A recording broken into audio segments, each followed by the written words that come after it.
अस्सलाम वालेकुम दोस्तों आज की वीडियो में आपको ऐसे खौफनाक हकाइक बताएंगे, ऐसे खौफनाक इंकशाफात बताएंगे कि आपके रोंगटे खड़े हो जाएंगे। जी जनाब, ये इंकशाफात जनरल बाजवा के बारे में है कि जी जनरल बाजवा चीफ की तैनाती से एक दिन पहले मार्शल लॉ लगाना चाहते थे। ये उनकी पूरी प्लानिंग थी मार्शल लॉ लगाने की। 5000 लोगों को लटकाना चाहते थे, जिस तरह के शहबाज गिल को लटकाया गया, आजम स्वाति, उसके बाद अरशद शरीफ और इमरान खान पर जो हमला है, इसी तरह के उन्होंने 5000 लोगों को टारगेट किया हुआ था, जिनको मार्शल लॉ लगाने के बाद इबरत का निशान बनाना था। तो जनाब, ये बड़े बड़े इंकशाफात हो रहे हैं अब बाजवा साहब की रिटायरमेंट के बाद। तो आप सोच रहे होंगे कि ये इंकशाफात शायद कोई पीटीआई का बंदा कर रहा है। तो जनाब, पीटीआई के लोगों में इतनी हिम्मत और जुर्रत कहाँ है? अगर वो ऐसे कोई काम करते हैं, या तो उनको गोली मरवा दी जाती है, या उनको नंगा कर दिया जाता है, या उनकी फैमिली की वीडियो बनाकर सोशल मीडिया पर या उनके लोगों को दिखा दी जाती है। तो फिर इस तरह का दिल गुर्दा को पीटीआई के लोगों के पास नहीं है। ये उन लोगों का काम है जो नंगा नहीं हो सकते, जिन्होंने लोहे के कच्छे पहने हुए हैं। नंगा होना तो दूर की बात है, कोई उनके एक कपड़ों को हाथ भी नहीं लगा सकता। जो दूसरे लोगों के कपड़े उतारते हैं, तो इन लोगों के कपड़े उतारने के लिए उनको 1000 बार सोचना होगा, क्योंकि वो 1000 बार हमारे इदारों पर इल्ज़ामात लगा चुके हैं। किसी को एक ट्वीट पर नंगा कर दिया जाता है, मार मार कर उसका बुरकस निकाल दिया जाता है, लेकिन कोई 1000 बार हमारे इदारों को बुरा करता है तो उसके लिए कोई कानून नहीं लागू होता, उसको हाथ लगाने की जरूरत नहीं है। क्यों? कि उन्होंने लोहे के कच्छे पहने हुए हैं। तो जनाब, ये चीज़ें कोई और नहीं, जनाब हामिद मीर साहब एक्सपोज कर रहे हैं, नजम सेठी साहब कर रहे हैं, सलीम साफ़ी साहब कर रहे हैं, तलत हुसैन साहब कर रहे हैं, अंसार अब्बासी साहब, असद तूर, एजाज सैयद, उमर चीमा। तो जनाब, इन लोगों ने पहने हुए हैं लोहे के कच्छे।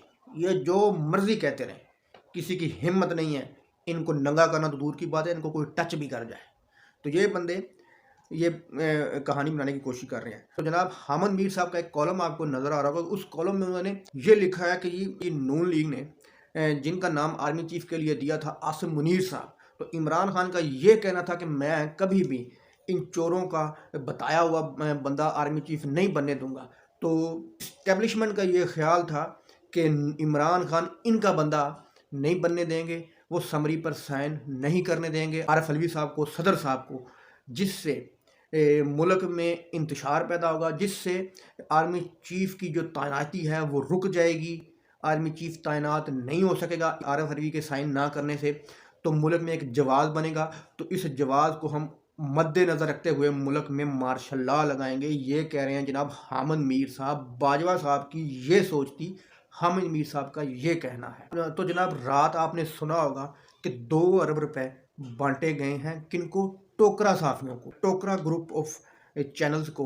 तो जनाब, वो अब ये साफ़ी नहीं बोल रहे, वो 2 अरब रुपया बोल रहा है कि इस तरह हमारे इदारों को गंदा करो। जो भी बुरा हो रहा है वो हमारे इदारे कर रहे हैं।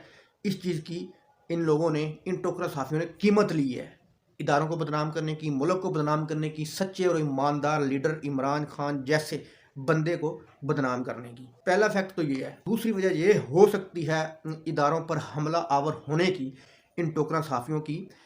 तो जिस तरह बाजवा साहब ने नवाज शरीफ साहब को रगड़ा लगाया कि उनको नाअहल करवाया अदालतों से, नवाज शरीफ साहब की ये खासियत है, या खूबी समझ लें, जो आप मर्जी समझ लें, कि वो अपनी बेइज्जती का बदला नहीं बोलते। वो अपनी दुश्मनी निकालते ज़रूर हैं, ख्वाह उस बंदे ने नवाज शरीफ पर जितने मर्जी एहसान किए हों, जितने मर्जी उनको फ़ायदे दिए हों, लेकिन नवाज शरीफ साहब जब मौका मिलता है उस बंदे को डसते हैं, उस बंदे को नहीं छोड़ते जिन्होंने उन पर कोई कार्रवाई कराई हो। जिस तरह के बाजवा साहब के दौर में नवाज शरीफ साहब नाअहल हुए अदालतों से, तो नवाज शरीफ साहब अपनी बेइज्जती का बदला या अपने ऊपर हुए, वो समझते हैं कि जुल्म हुआ है, लेकिन हुआ तो ठीक है, एक चोर, एक गद्दार, एक करप्ट बंदा नाअहल हुआ है, लेकिन वो इसको अपनी बेइज्जती समझते हैं, वो इसको अपने पर होने वाला जुल्म समझते हैं। जनाब, इसका बदला बाजवा साहब से इन टोकरा साफियों के ज़रिए बखूबी ले रहे हैं।